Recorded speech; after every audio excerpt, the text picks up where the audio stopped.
Hi, Doulas. I'm so happy to see you here today. And I have a very special guest with me, Sheri Deveney. I was going through my desk. As many of you know, I've moved recently. And I was going through my desk and I came across a CD. I still have CDs from a few conferences ago. And Sheri did a really awesome session. And I started listening to it. And it just reminded me of so many of the things that you are all going through. Whether you're new in your career or you're an experienced doula, I think this is something that we all struggle with, which is how to get along with other people, and specifically looking at sort of interprofessional dynamics and relationships and how to communicate it in a way that really achieves everything that we're all hoping for around collegial and respectful dialogue, but also in terms of doing what's best for our clients. So Sheri, thank you for coming and sharing with us. And why don't you start by introducing yourself to everyone that's watching? Okay, well, thanks very much for having me. So I'm a longtime trainer and certified doula centered in British Columbia, Canada.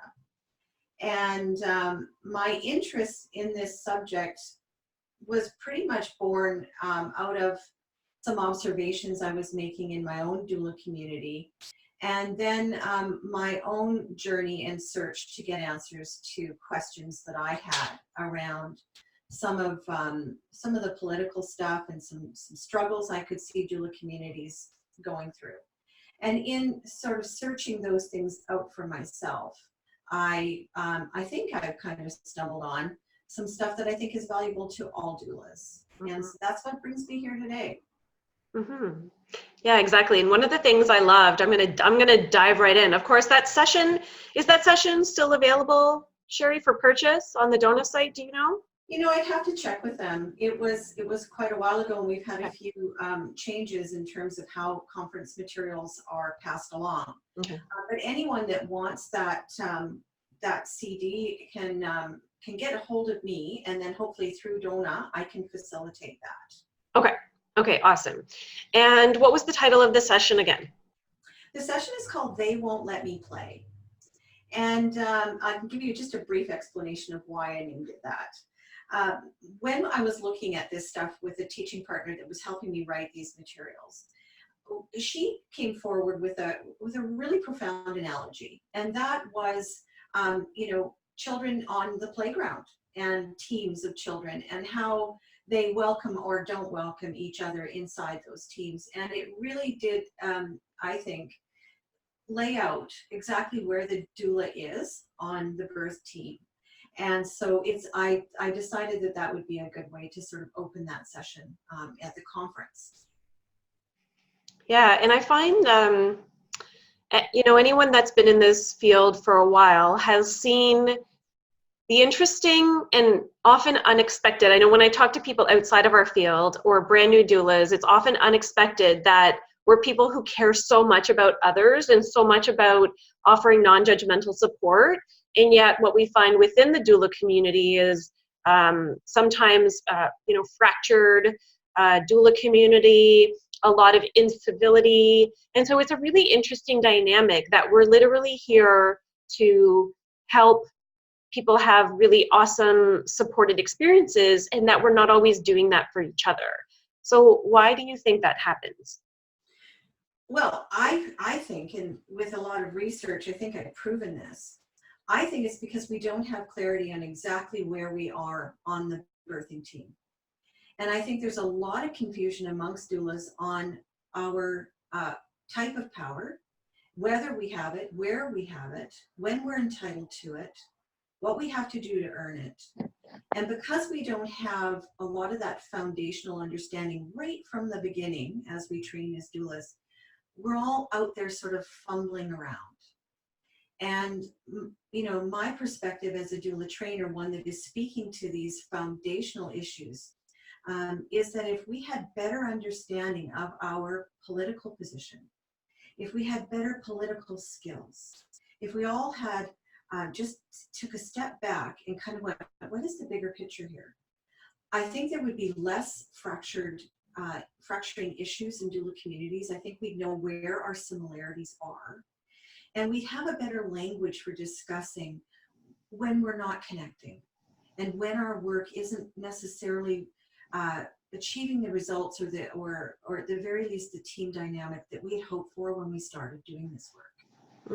So if we kind of go back, and look at with a critical eye where the doula actually sits on the birth team and what she needs to do to not only maintain that position, but to advance her interests and the interests of the women she serves, I think we can correct this. And I think we're going to see an awful lot more communion amongst doulas and in communities. I think our organizations will be much more effective in advocating for doula support and advocating for the rights of birthing mothers and families. It just means we need to sit back for a second and take a look at where we actually are. So where are we?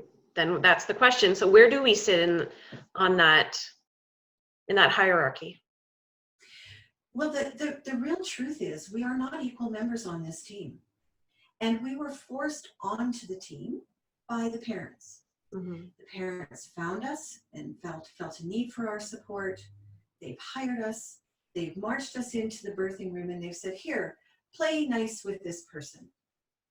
And, the legitimate power or the expert power in the room, that being the trained care professionals, whether they be obstetricians or anesthesia or nurses or midwives or however that goes, well, wait a minute, we didn't invite this person on our team. We're not so sure. We want to play nice.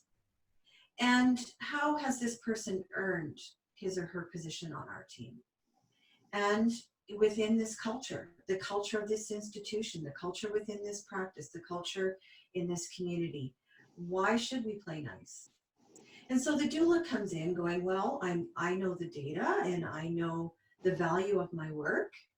I know the work I've done with this parent or these parents. These parents have invited me in. I deserve to be here. And does she? Well, by her own estimation, absolutely. And by the power that the parents wield, absolutely. So she stays. She's not necessarily welcome. And so my point in this training that I offer is that there are things that the doula needs to understand when she's been forced onto this team.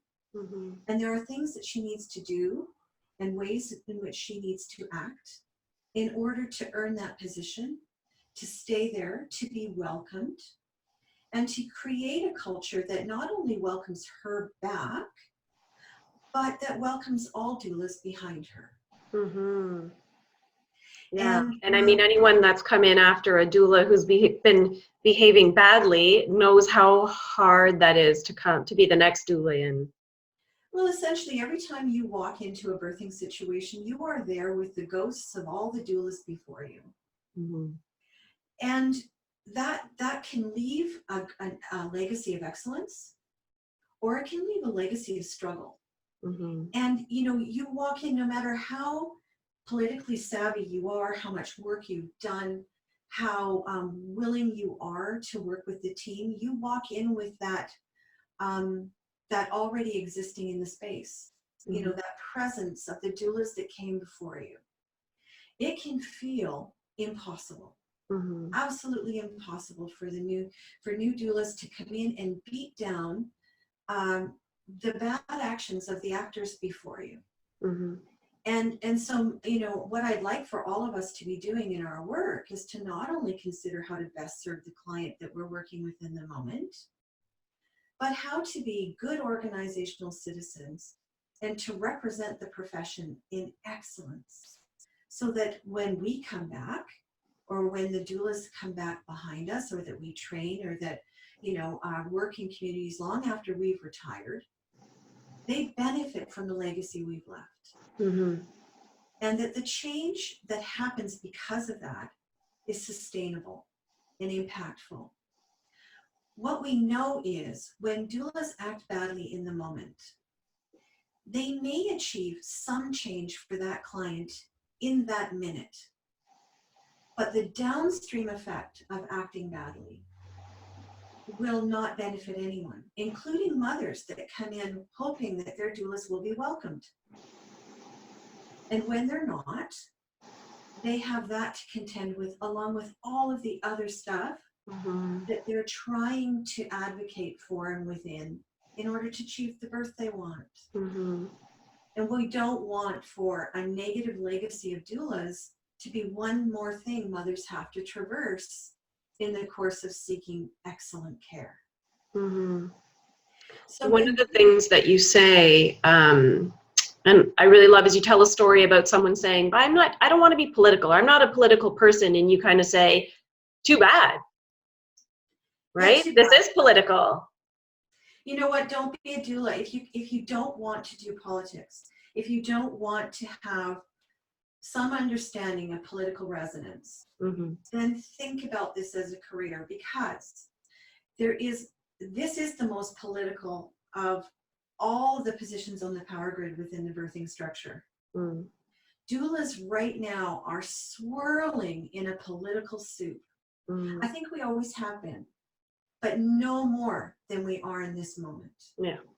When we are looking at instances of possibly obstetrical violence or harm, instances of inequality for mothers in the birthing space, all of that is immensely political.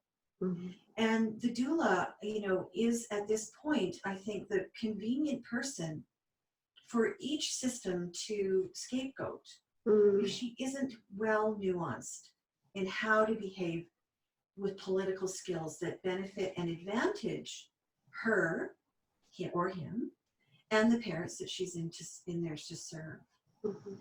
Because politics is really about the distribution of advantages or disadvantages. Who in that moment has the advantage? And so, the doula needs to be an expert politician. Okay, so imagine now we have people watching this that are at all different stages of their career. What tips can you share with them for where to start? How to begin? Well, you begin by constructing a role self. And what I mean by that is it's a mindset. You're heading into your birth, you've been called to join this person, and on your way, you're preparing your stuff. You've got your supplies. You're getting yourself set emotionally. The other piece to this is that in that moment, you also prepare to step out of your regular role and step into your role self as a doula. In setting your ego aside, you're committing to reading the space, considering the perspectives of everyone else in it. You're going to put on a refusal to be dragged into anything other than the utmost professional persona and behavior. You're not going to assume or bring in opinion. You're going to handle things in the moment. And at first, this feels like a lot. It feels exhausting, but you get better at it. The more you practice, the more you do it, the better you become, the more proficient you become. And in doing this, you protect yourself. You're going in with no preconceived notions. You're going to refuse to be dragged into unprofessional behavior. You're going to connect with professionals in a way that not only creates better communication pathways for your client, but also creates a better atmosphere for you to work in. And when you're not working in that shark tank and things are ticking along and working well, it's a delightful way to doula. And it gets a lot more accomplished than adversarial behavior does. We know that. We know that from the data. So the first thing a doula needs to do is to step out of her regular world and step into her role self. And along the way, I would encourage all doulas to get some training in political behavior. Take a workshop on the nuances and the political realities for doulas.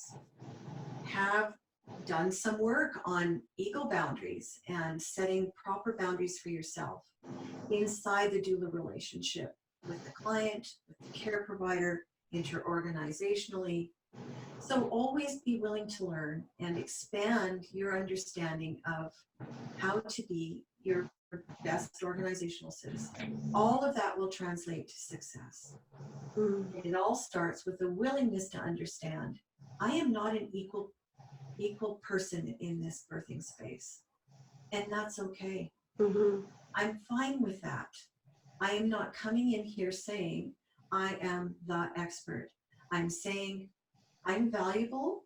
I'm here to help. I'm here to learn. I'm here to help guide. And beyond that, I have no expectations. Mm-hmm. That's where you begin. Can you give us an example of what that might look like? Yeah, I think so. I think I can tell you what would probably garner the best results for a new doula.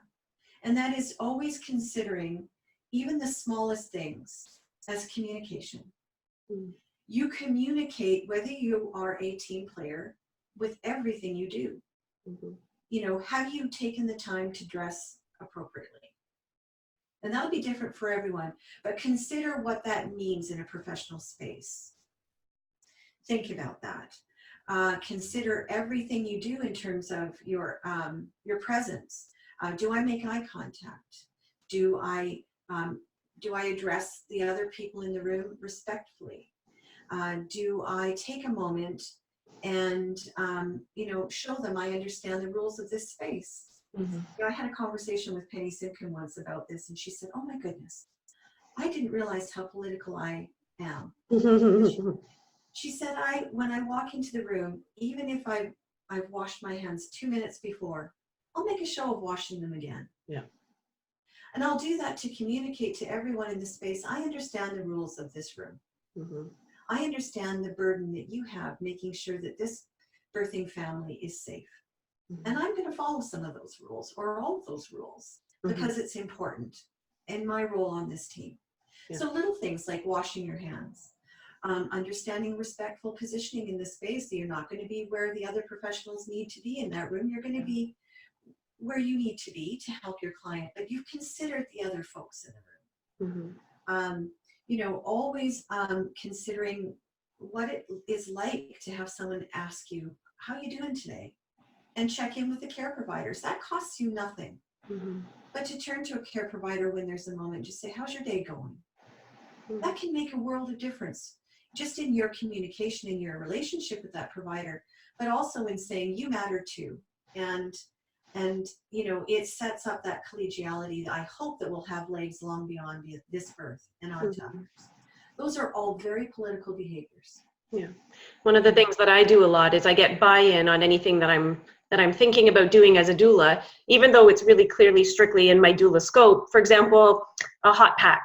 If I'm about to put a hot pack on someone, I would say to the nurse, if she's they're in the room, I would say, hey, do you want to check this before I use it? Just to see about heat. And, am I on my own able to determine if something is too hot? Probably. But anytime that I get that buy-in, hey, I was thinking of going to get some ice chips. What do you think? Hey, I was going to, suggest this. What do you think? But a lot of those things are building that relationship and fostering that political understanding that I understand I am the lowest person in that hierarchy in that room. And it just facilitates a better experience for everyone. Yes. And the thing I teach my new doulas as a trainer is that if a win for you is a loss for someone else on the team, that's not really a win. And a win really works when it's a win for everyone in the space. So if you're tempted in the moment to be the hero, but it's at the expense of the nursing staff or another care provider in the room, I want you to take another look at that, because that's not really a win. And that happens when egos are invested, when you want to always look like the hero or the savior. But it can be very demoralizing for other people in the space. Yeah. And so for the doula that understands that a win for her is a win for everyone, that's going to be a successful relationship. And it's going to work out that I think at the end of the day, the satisfaction rates at births are much more, I think, advanced by those actions. Because when a birthing family can sit back and go, wow, that group all got along. There was no tension. I didn't have to worry that my doula was in trouble. I knew she understood her role on this team and she worked well within it. That's a win for me. And so when the doula considers, you know, just sharing the wins, right? Just asking, you know, or checking in with the care provider when you don't necessarily have to, but it says something when you do. Yeah. That's valuable. Yeah, I agree. And that's one of the things I noticed as I became a more experienced doula, is that I actually, in a lot of ways, almost pretended like I was less experienced. You know, I didn't need that the ego boost of like, look at everything I know, you know, and that I was just constantly checking in and fostering that dialogue with the nurses, that they wouldn't necessarily know everything that I know, because I'm checking in with them so often. But when you really drill it down, there's so much that's about ego for us, you know. And two, I find with a lot of doulas, it's going in with the anticipation that the team isn't going to be welcoming of us, and we start off on that negative footing instead of going in with that, you know, a positive and open mind and being ready to build relationships. Often we go in with fear. Exactly. We go in armored up, don't we? We put on the battle gear and we get ready for the battle.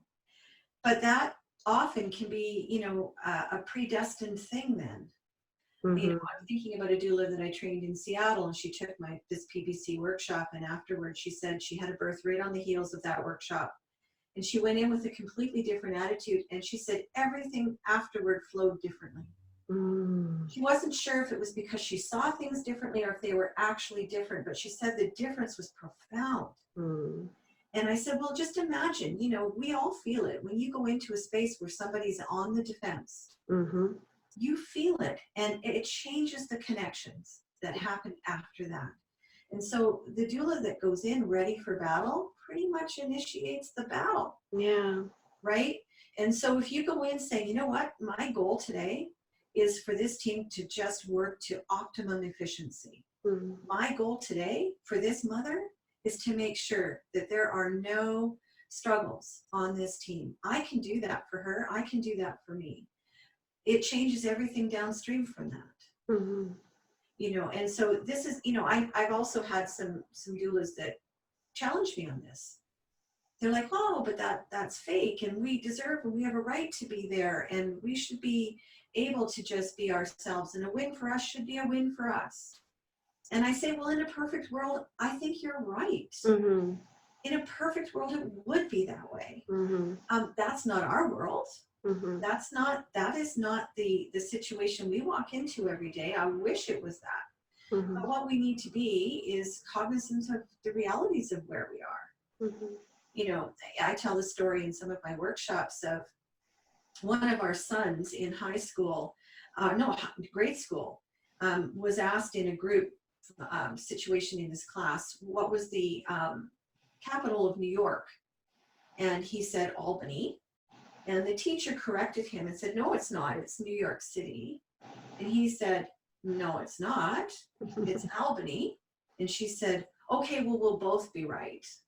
And then she offered him a spot in the hallway. And then he was brought to the office and lectured for challenging a teacher in the space. And he was removed from his class for 3 days. And so my discussions with him on that were, well, okay, you challenged it, you know, you were right. You were right. And you ashamed your teacher in front of the students in the classroom. And it got you 3 days at home. Did you win? And, you know, and I remember him looking at his shoes going, well, no, actually, I didn't win. I was right, and I ashamed her, but I didn't win in that situation. And you know what? This is where doulas are. We know we're right. We know we have stuff to offer. But when you don't wield that properly, you can be excused. You can be kicked out. You can be banned. And doulas have been. So my question to you and to new doulas is, how do you win? And how do you make sure that that win actually translates to better outcomes for your client and better outcomes for the doulas that come into that space behind you. Because that's the legitimate win, not the win in the moment. Thank you. Yeah, I think that'll be all of this that we just talked about, I think will be a really great place for people to start and to start thinking about what this means. And I think this is a topic that we all need to spend more time chatting about, obviously. There's a lot of work to be done. Your session was, I think, an hour long, the initial session. So obviously there was a lot more that was discussed in that session than what we've talked about.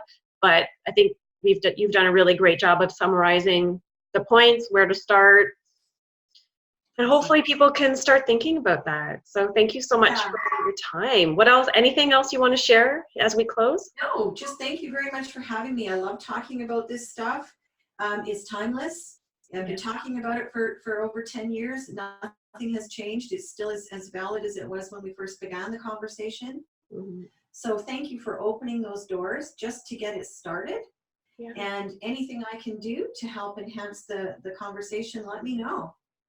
Awesome. And so where can people find more information about you and about your courses? Well, I'll be loading up my new website in the coming month. It'll be smartdoula.ca, awesome. Where you can learn to work smart as a doula. That is my thing.